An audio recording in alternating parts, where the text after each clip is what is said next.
नमस्कार।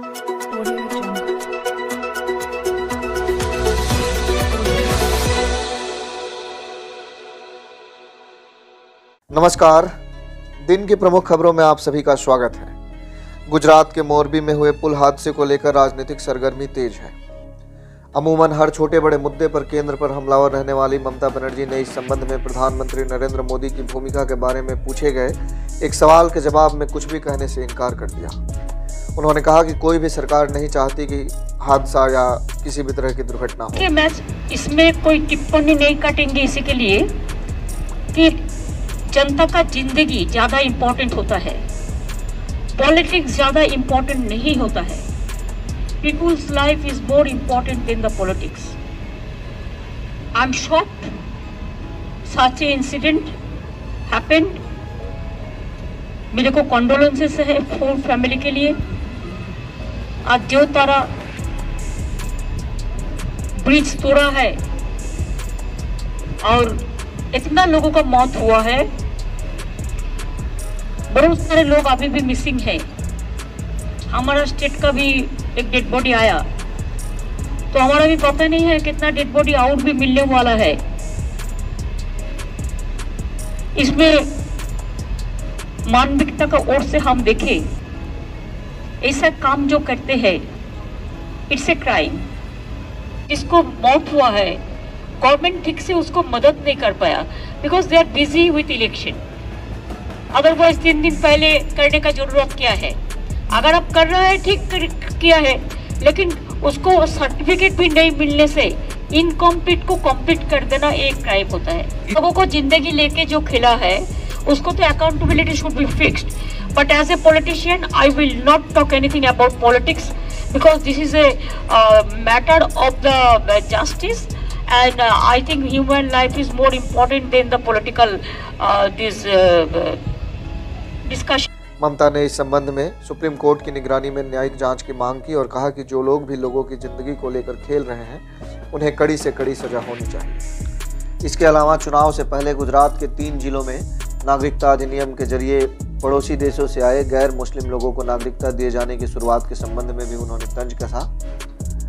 ममता ने साफ किया कि गुजरात का यह मॉडल पश्चिम बंगाल में लागू नहीं होगा। ममता ने कहा कि जो लोग भी बंगाल में रह रहे हैं और मतदान करते हैं वे नागरिक हैं, उन्हें नए सिरे से नागरिकता देने की कवायद में बंगाल में किसी भी सूरत में शुरू नहीं होने दूंगी। दरअसल पश्चिम बंगाल की मुख्यमंत्री बुधवार को चेन्नई रवाना हुई हैं। दमदम हवाई अड्डे पर मीडिया से बातचीत के दौरान उन्होंने उक्त बातें कही है। पश्चिम बंगाल के कार्यकारी राज्यपाल ला गणेशन ने उन्हें अपने भाई के जन्मदिन में चेन्नई बुलाया है।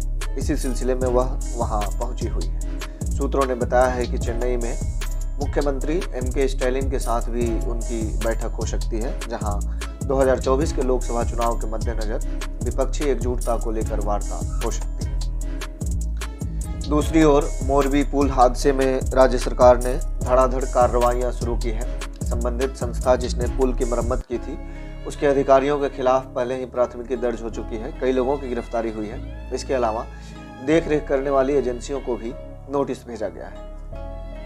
चुनाव से पहले इतने बड़े हादसे में 142 लोगों की जान जाने के बाद स्थानीय सरकार सवालों के घेरे में है और विपक्ष के निशाने पर भी।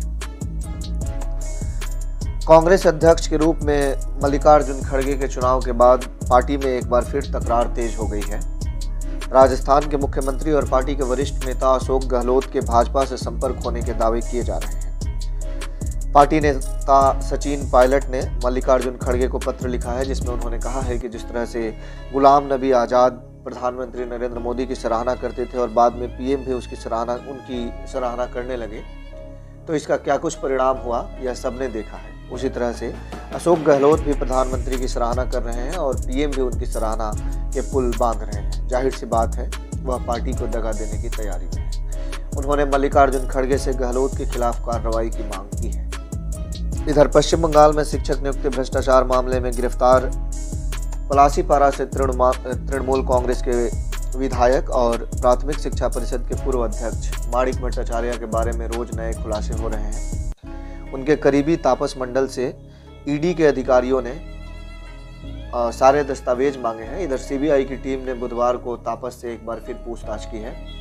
उन्होंने दावा किया है कि माणिक भट्टाचार्य ने बीएड कॉलेजों में एडमिशन के लिए प्रत्येक छात्र से 5-5 हज़ार रुपये लिए हैं। कुल 20 करोड़ रुपए दिए गए हैं। इस संबंध में सीबीआई ने नोट तैयार किया है, जिसे कोर्ट में पेश किया जाएगा। मालदा जिले के गाजोल में भाजपा कार्यकर्ता धनंजय सरकार की हत्या के सिलसिले में राष्ट्रीय दलित आयोग के चेयरपर्सन और मंत्री अरुण हलदार बुधवार को उनके परिवार से मिलने घर पहुंचे। खास बात यह है कि हलदार ने जब उनके पैतृक आवास का दौरा किया तब नियमानुसार जिलाधिकारी और एसपी को मौके पर होना चाहिए था, लेकिन दोनों नदारद थे। इसे लेकर हलदार ने नाराजगी जताई है और दोनों के खिलाफ कानूनी कदम उठाने की चेतावनी दी है।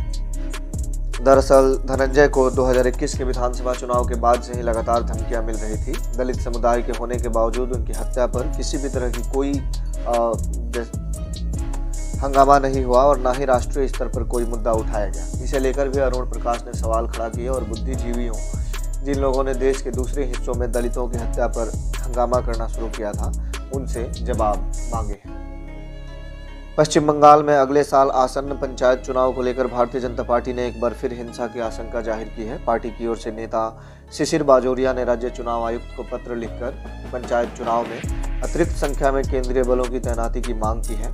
इसके साथ ही उन्होंने व्हाट्सएप या किसी अन्य ऑनलाइन जरिए से नामांकन दाखिल करने की अनुमति दिए जाने को कहा है। बाजोरिया ने 2018 के पंचायत चुनाव का जिक्र किया है और कहा है कि तब स्थानीय तृणमूल नेताओं और कार्यकर्ताओं ने पुलिस की मदद से विपक्ष के उम्मीदवारों को नामांकन तक दाखिल नहीं करने दिया था। इसकी वजह से कई क्षेत्रों में तृणमूल कांग्रेस के उम्मीदवार बिना प्रतिद्वंदिता जीत गए थे। ऐसा इस बार न हो, इसके लिए जरूरी है कि ऑनलाइन जरिए से नामांकन की सुविधा दी जाए। इसके साथ ही उन्होंने पुलिस पर राजनीतिकरण का आरोप लगाया है और दावा किया है कि अगर केंद्रीय बलों की तैनाती नहीं होगी तो राज्य में शांतिपूर्वक तरीके से चुनाव संपन्न नहीं हो सकेगा। धन्यवाद।